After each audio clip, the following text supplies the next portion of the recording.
అనకాపల్లి జిల్లా మాకవరపాలెం అవంతి ఇంజనీరింగ్ కళాశాలలో టెక్వాడ్ 2025 పేరుతో 25వ వార్షికోత్సవ వేడుకలు ఘనంగా జరిగాయి. అవంతి విద్యా సంస్థల వ్యవస్థాపకులు, మాజీ శాసనసభ్యులు, మాజీ పర్యాటక శాఖ మంత్రి ముత్తంశెట్టి శ్రీనివాసరావు అధ్యక్షతన జరిగిన ఈ వేడుకలకు ముఖ్య అతిథిగా దామోదరం సంజీవయ్య, జాతీయ న్యాయ విశ్వవిద్యాలయ ఉపకులపతి professor D Suryaprakash Rao, Vizianagaram JNTU CSE విభాగాధిపతి doctor Bindu Madhavi, NSTL associate director N Ravikumar, Pennant technologies Visakha centre mister K Shafiq Khan గౌరవ అతిథులుగా హాజరయ్యారు. ఈ సందర్భంగా సంజీవయ్య జాతీయ న్యాయ విశ్వవిద్యాలయం ఉపకులపతి ప్రొఫెసర్ డి సూర్యప్రకాష్ రావు మాట్లాడుతూ సాంకేతిక పరిజ్ఞానంతో ఎన్నో అద్భుతాలు సృష్టించవచ్చన్నారు. అదే సాంకేతికతను దుర్వినియోగం చేయడం చట్టరీత్యా నేరమన్నారు. విద్యార్థులకు తెలిసిన సాంకేతిక పరిజ్ఞానాన్ని స్వీయ అభివృద్ధితో పాటు దేశ అభివృద్ధికి కూడా తోడ్పడాలని సూచిస్తూ చట్టాన్ని నిర్లక్ష్యం చేసి నేరస్తుడు కావద్దని కోరారు. విద్యార్థులు సంజీవయ్య జాతీయ న్యాయ విశ్వవిద్యాలయం సందర్శించి ప్రాథమిక విజ్ఞానాన్ని మెరుగుపరుచుకోవాలన్నారు. అవంతి విద్యా సంస్థల వ్యవస్థాపకులు ముత్తంశెట్టి శ్రీనివాసరావు మాట్లాడుతూ విషయం విజ్ఞానం కళాశాల అధ్యాపకుల ద్వారా నేర్చుకుంటూ వివిధ పరిశ్రమలను సందర్శించడం ద్వారా పరిశ్రమల్లో నిర్వహించే విధులు ప్రత్యక్షంగా చూసి నేర్చుకోవచ్చని తెలిపారు. ఇంకా 2 రోజులు పోయిన తర్వాత విశాఖపట్నంలో సముద్రం ఎక్కడ ఉందంటే కూడా సముద్రం కూడా తెలియదు అనే టైప్లో తయారైంది.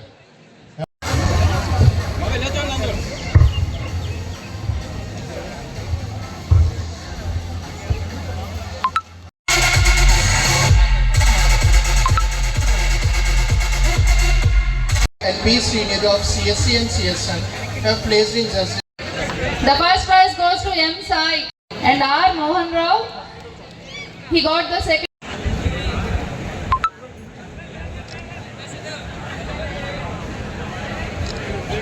Secured second place and Samadha.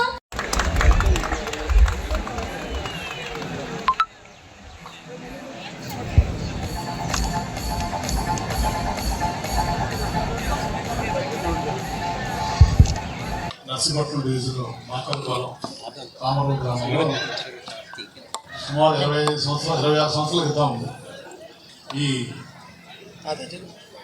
Avanthi institute of engineering technology పెట్టడం జరిగింది. ముఖ్యంగా అప్పుడే సీఎం గారు చంద్రబాబు నాయుడు గారు గ్రీన్ డివిజన్ పాలిస్తారు. మన ఇప్పుడు ప్రస్తుత స్పీకర్ గారు గౌరవనీయులు అప్పుడు మంత్రి గారు ఆయన మంత్రి గారు మరి ప్రోగ్రామ్ తోటి పెట్టడం జరిగింది. ఈ పెట్టిన దగ్గర నుంచి కూడా ఇక్కడ సుమారు ఒక 10,000 మంది ఇప్పటివరకు ఈ 10 సంవత్సరాలు 40 బ్యాచ్లు 10,000 ఇంజనీరింగ్ గ్రాడ్యుయేట్స్కి ఈ ప్రాంతంలో ఇంజనీరింగ్ విద్యని అందించే అవకాశం భగవంతుడు నాకు కల్పించాడు. దానికి సహకరించినటువంటి స్థానిక నాయకులకి, అలాగే తల్లిదండ్రులకి, విద్యార్థులకి, అధ్యాపకులకి, అలాగే మీడియా మిత్రులందరికీ కూడా ధన్యవాదాలు. మరి గత 10 సంవత్సరాల నుంచి కూడా చూసుకుంటే ఈ కాలేజీలో చదువుకున్నటువంటి విద్యార్థులు దేశ విదేశాల్లో వారు ఎంతో ఉన్నత స్థానంకి వెళ్ళి మళ్ళీ ఇదే కాలేజీకి వాళ్ళు గెస్ట్గా వచ్చిన సందర్భాలు కూడా చాలా ఉన్నాయి. అది చాలా సంతోషాన్ని ఇస్తుంది. ముఖ్యంగా ఎందుకంటే ఇది గ్రామీణ ప్రాంతం. ఈ గ్రామీణ ప్రాంతంలో చాలామంది ఎక్కడి నుంచి ఇంజనీరింగ్ చదువుకోవాలని గతంలో కాకినాడ, విశాఖపట్నం వెళ్ళి చదువుకోవాల్సి వచ్చింది. అటలాలో ఇటలలో 100 కిలోమీటర్లు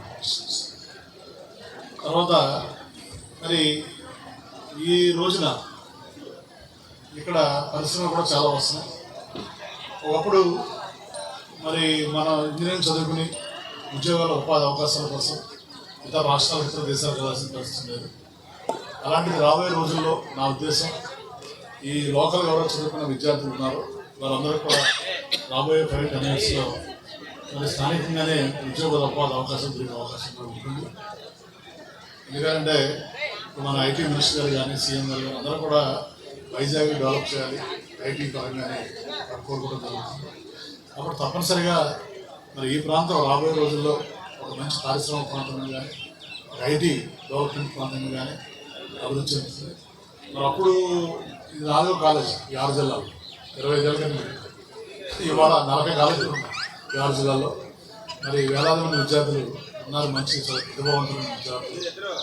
తప్పనిసరిగా రాబోయే రోజుల్లో విద్యాపరంగా కానీ ఉపాధిపరంగా కానీ ఈ ప్రాంతం మరింత అభివృద్ధి చెందుతుందనే మనస్ఫూర్తిగా కోరుకుంటూ మరి ఈ అవంతి ఇంజనీరింగ్ కాలేజీని కూడా రాబోయే రోజుల్లో ఒక విశ్వవిద్యాలయ స్థాయికి తీసుకెళ్ళి దీన్ని మరింత పరిధిని పెంచాలి, మరిన్ని కోర్సులు పెట్టి మరింత మందికి ఎక్కువ మంది మరి వాళ్ళ విద్యని అందించాలన్నదే నా ఆలోచన.